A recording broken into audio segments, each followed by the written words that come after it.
So data sharing is indeed difficult. If you think about data sharing, we feel there's about 4 different challenges or barriers to do it, right? The first is administrative or resource problem. I don't have the time to do it, right? If I send an Excel sheet to Apollo in Chennai, for instance, right? Somebody there has to fill in my Excel sheet because I want to research. That's going to take time for them. And the capture, of course, in healthcare takes time, but also the capture in my Excel sheet takes additional time. So that's one barrier. The second barrier is that centers may not want to share data, right? They might feel it is their data and they want to have research done on themselves, right? They have their own PhD students, for instance, to have data. Or you might be like in the US in a competitive setting where you not necessarily want other people looking at your data. So that's the political challenge that you have to solve. The third challenge that is typically associated with data sharing is legal or ethical, right? So of course I live in Europe where we have the GDPR, but in India there's similar legislation, in China there's similar, in the US obviously.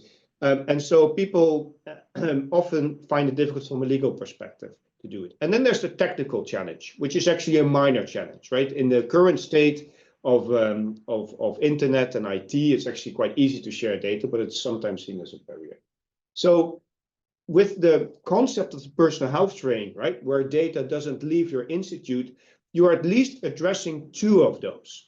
One is the ethical and legal one, because if data doesn't leave your hospital, there's really no risk of privacy to your data. And so this concept has been accepted by all jurisdictions in the world.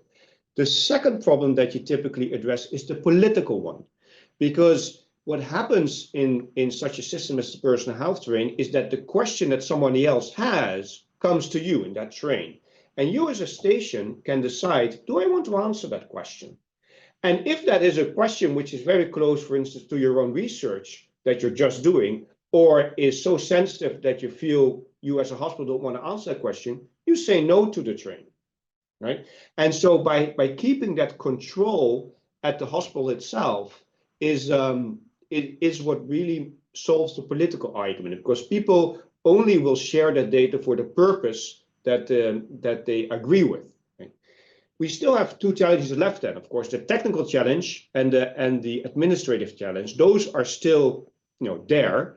The technical challenge, we do now have an infrastructure for that, so that's also solvable, but it still takes time, if we're honest, to make data interoperable, because such a system only works if the data in Chennai and in Shanghai and in Maastricht, where I live, or in Dubai, is in a state where we all use the same SNOMED or ICD codes. We also use the same database schema. And so that still takes time, if we're honest. Yeah.